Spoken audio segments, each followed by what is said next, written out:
এরপরের প্রশ্ন হলো শবে কদরের নামাজ কয় রাকাত এবং কিভাবে পড়তে হবে।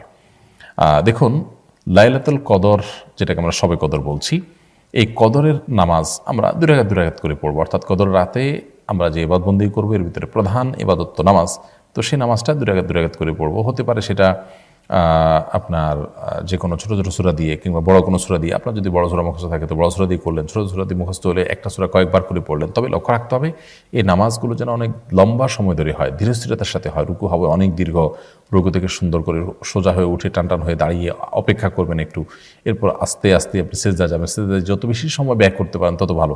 অর্থাৎ নামাজের কোয়ালিটিটাকে সুন্দর করার চেষ্টা করা দরকার, কোয়ান্টিটি এটার চাইতে।